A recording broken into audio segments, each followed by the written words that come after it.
Bukod sa mga botante, dumagsa din sa labas ng Bagong Silang Elementary School ang mga namigay ng sample ballots. Samantala, bagamat nagkaroon ng problema ang ilang botante na hanapin ang kanilang presinto ng pagbobotohan, mas maayos at naging mabilis naman ang pagboto sa naturang paaralan. Si Sam Ramirez sa detalye.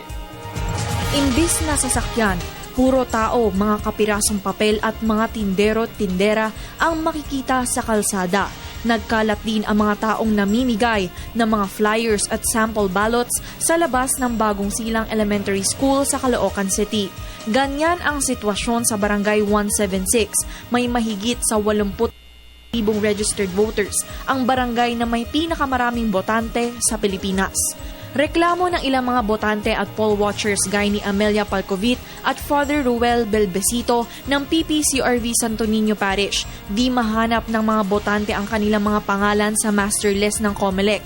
Wala rin daw ang mga COMELEC officials na malalapitan sa mga election sites. Tinuturo namin sila sa COMELEC tapos bumabalik sila dito sa akin. Wala daw talaga. Yung iba wala pong pangalan sa COMELEC list po.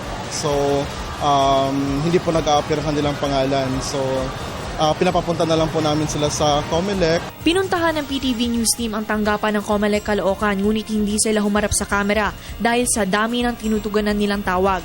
Ngunit nabanggit ng nakausap naming mga COMELEC officials, posibleng maling eskwelahan lang ang napuntahan ng mga nasabing botante at makakapagpadala lamang sila ng mga representative sa isang election site kapag mayroong written complaint na ibinigay sa kanila. Ngunit sa kabuuan, maayos at mabilis ang naging proseso ng pagboto. Mas mabilis po ngayon kasi pumaga po pumunta. Kasi nung nakaraan po, nung pumunta ako nung bandang hapon na po, mahaba po yung pila.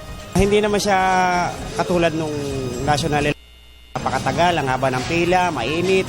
Nag-uulat para sa Telebisyon ng Bayan, Sam Ramirez.